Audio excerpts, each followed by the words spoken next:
Oui, parce que du coup, la Champagne, c'est pas une boisson. Le comté de Champagne, bon, je vais reprendre ta blague, ce n'est pas du fromage. En réalité, c'est une région qui se situe à la frontière nord-est du royaume de France, à la croisée de la Francie occidentale et de la Lotharingie et du royaume de Burgonde. Cette position en fait un espace stratégique soumis à des influences multiples et à des luttes d'autorité entre seigneurs locaux et rois. Avant le Xe siècle, la région n'existe pas en tant qu'entité politique du comté de Champagne, elle est composée de petits territoires, de seigneuries, hérités de structures carolingiennes et mérovingiennes. Les villes principales, comme Troyes ou Bar-sur-Aure, Bouchalon, sont déjà des centres locaux, mais leur pouvoir politique est assez limité et fragmenté. Économiquement, la région reste essentiellement rurale, avec donc des villages agricoles et quelques marchés locaux. Les voies de communication commencent à se structurer, notamment grâce au suivi des anciens tracés de routes romaines qui vont du coup constituer des axes commerciaux. Donc le comté de Champagne va naître réellement au Xe siècle dans le contexte des grandes mutations du royaume de France.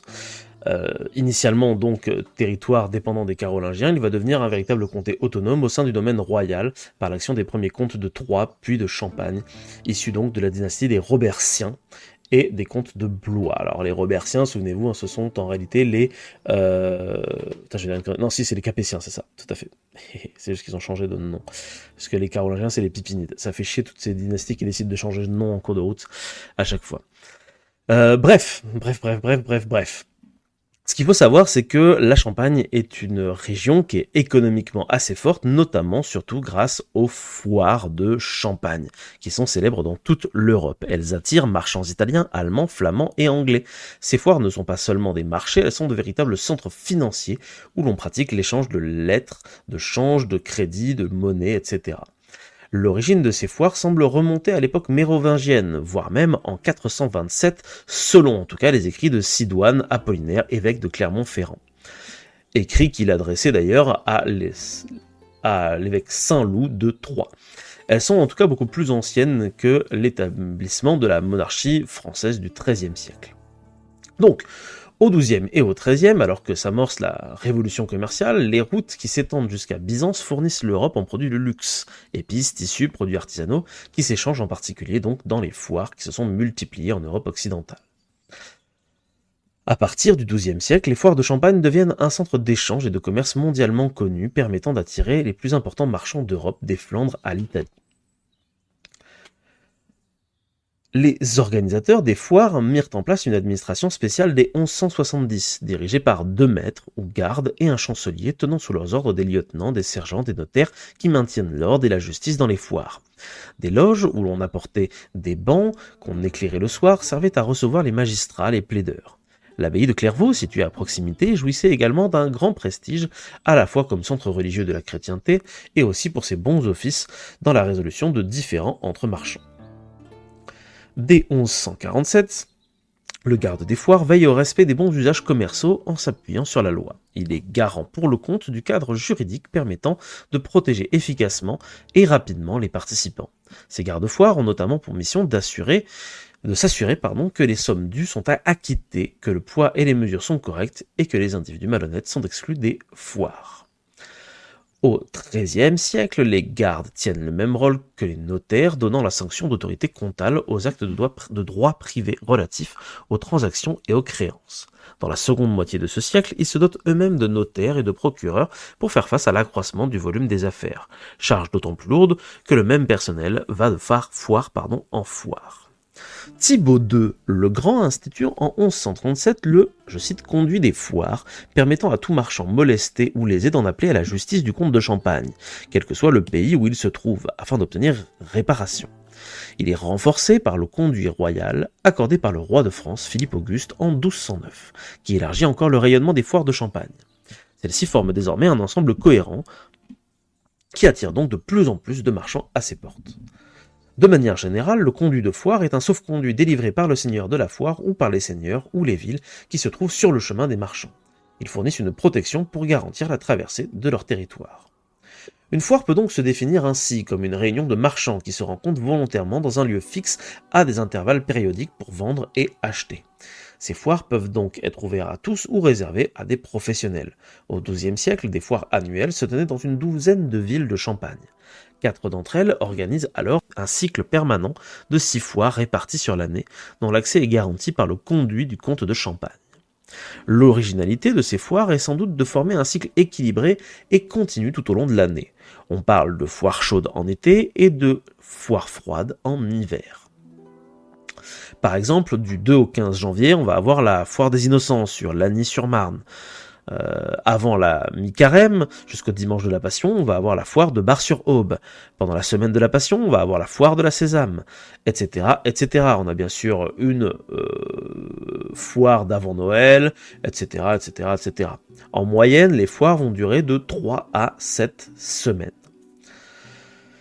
Un calendrier très précis a fini par être établi. Chaque foire comporte 8 jours d'entrée en franchise, 10 jours de vente du drap, 15 jours de paiement. Environ une semaine avant la véritable fin de la foire, la vente s'arrête pour permettre aux marchands de régler leurs affaires et de solder leurs comptes.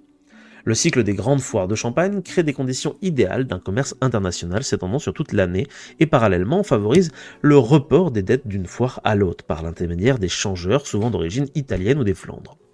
Ce système de transfert des créances de foire en foire, la multiplicité des monnaies utilisées d'une région à l'autre et l'habitude de régler les dettes par compensation entraînent l'émergence d'un secteur financier organisé au sein duquel les communautés juives et florentines, que l'on surnomme les Lombards, vont jouer assez vite un rôle essentiel.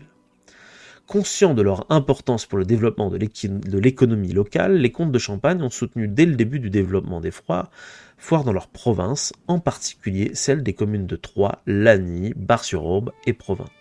Les comtes qui ont le droit d'organiser les foires privilégient les villes au sud. Ainsi, entre 1095 et 1136, les foires des villes de Provins-Troyes sont privilégiées au détriment des villes du nord et de l'est jugées moins favorables. Les comtes de Champagne comprirent aussi que les marchands étrangers devaient trouver en Champagne un espace marchand attractif, unique en Europe, à la fois international et sûr. En comparaison, les autres places économiques européennes offraient un accès moins pratique des taxes et des péages qui faisaient de la Champagne une zone à faible fiscalité, propice donc au développement du commerce. Ils ont même été jusqu'à se créer un denier provinois. En tout cas, c'est le comte de Champagne Thibaut II qui l'a créé et qui va du coup devenir une monnaie de référence dans les foires de Champagne. Le succès des foires de Champagne n'est pas seulement dû à leur situation géographique ou à les spécialisations de la région dans le textile. Le succès est surtout en fait dû aux volontés éclairées des comtes qui, en déterminant le cycle perpétuel des foires, se comportent à la fois en politique et en hommes d'affaires. Avant bien d'autres, ils comprirent que tout seigneur voulant attirer des marchands à sa foire devait commencer par y assurer la paix du marché. Les marchands avaient donc des garanties de la part des comtes, les fameux droits des foires, ce qui explique qu'ils aient privilégié les foires de Champagne car elles garantissaient un environnement de droit propice et donc une bonne marge au niveau des affaires. Par exemple, au niveau de ces droits, on va avoir la suppression en faveur des marchands du droit de représailles pour les délits commis ou les dettes contractées, la suppression du droit d'aubaine qui suspend les actions judiciaires pendant la paix des foires, la suppression de l'interdiction du pape à l'usure et la suppression du droit de marque. Le droit des foires, adossé donc au droit commun, reconnaissait aux foires une situation privilégiée et la nécessité de rendre justice équitablement et sans tarder. L'Église catholique n'assiste pas aux foires du Moyen-Âge.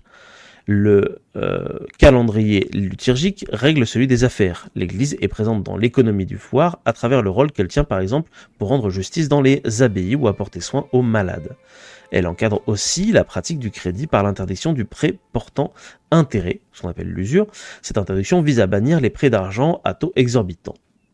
Et elle est contournée par les marges prises sur les différents de change et les contrats d'assurance attachés à la livraison des marchandises. L'abbaye de Clairvaux, fondée à proximité des foires dans le Val d'Absinthe en 1115 par Bernard de Clairvaux, connaît grâce aux foires justement un extraordinaire rayonnement. Elle devint, grâce à la personnalité de Saint Bernard, l'un des centres culturels de la chrétienté, ce qui lui donne un rayonnement spirituel considérable. Elle devient un modèle diffusé dans toute l'Europe. En 1153, Clairvaux compte déjà 169 abbayes filles, et elle en compte 530 dans toute l'Europe à la fin du Moyen-Âge. Ce qui nous montre vraiment que l'économie des foires de Champagne va permettre un rayonnement tout autour d'elle. Les foires de Champagne, au Moyen-Âge, ont donc un immense rayonnement international, comme nous l'avons vu. Au XIIIe siècle, l'organisation de ces foires quasi permanentes est remarquable, tout comme leur rayonnement international. Tout est fait pour faciliter les échanges.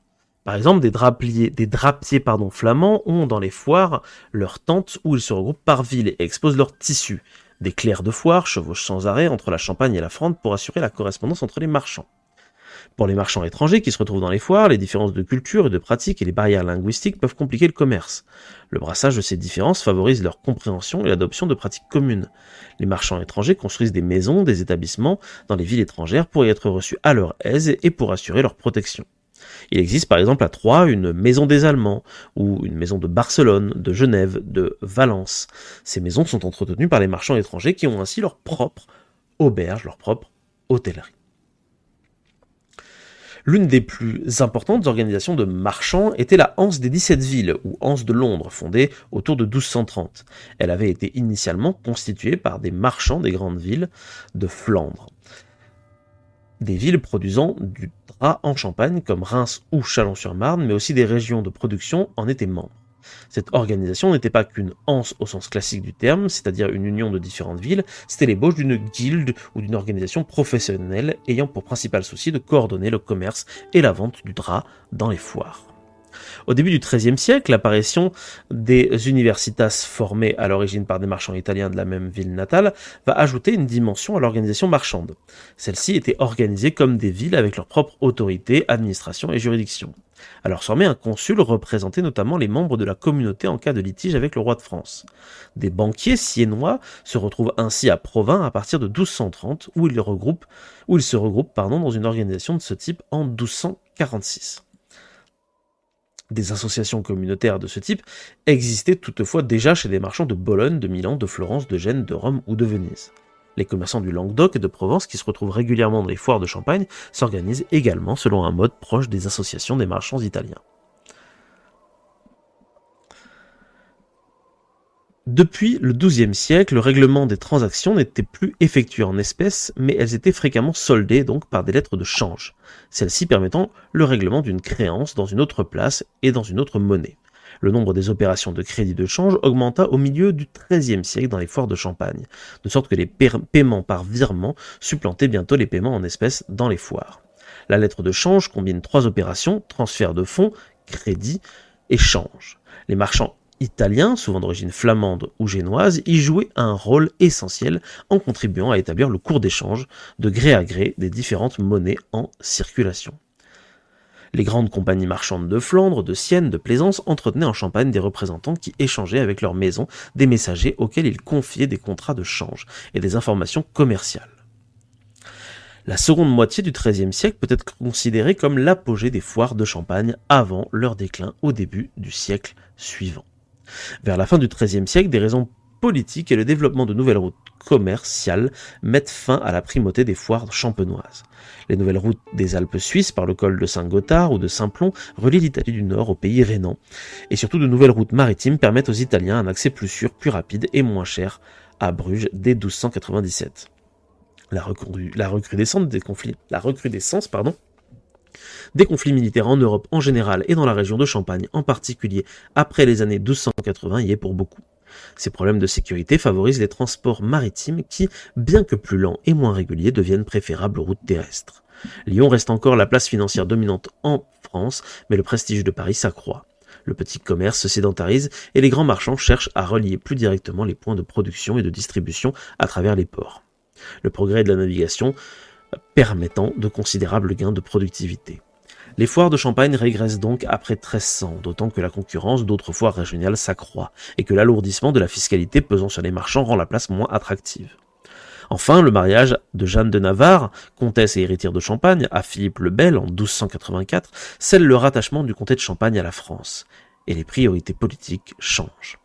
La Champagne, jusque-là de facto indépendante, perd son autonomie, et le roi de France trouve dans les caisses bien remplies de cette riche province, de nouvelles ressources fiscales et le moyen de financer ses guerres dynastiques à bon compte. Les guerres franco-flamandes, puis la guerre de Cent Ans portent un coup fatal aux foires champenoises.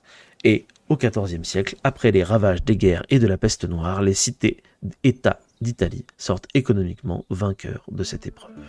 Et c'est donc la fin des foires de Champagne. Voilà pour un petit résumé un peu rapide sur les foires de Champagne, surtout pour montrer d'une certaine manière que la Champagne, c'est pété de thunes en fait. Parce que c'est surtout ça dont on va parler aujourd'hui, c'est de la Champagne certes, mais on va parler d'une crise qui a eu lieu en Champagne au XIIIe siècle, une crise de succession. Et souvent quand il y a une crise de succession importante, c'est qu'il y a de la moulaga qui est un petit peu derrière, si je puis dire. Si ce petit instant passé en notre compagnie vous a plu et que vous avez envie d'en passer d'autres avec nous, eh bien n'hésitez pas à vous abonner, mettre un petit pouce bleu, partager la vidéo ou encore nous suivre sur les réseaux sociaux. Sachez que vous pouvez aussi écouter cet épisode dans son entièreté et pour cela vous n'avez qu'à vous rendre dans la description de la vidéo. Je vous dis à très bientôt pour à nouveau écouter un petit peu de tout et surtout un petit peu de rien.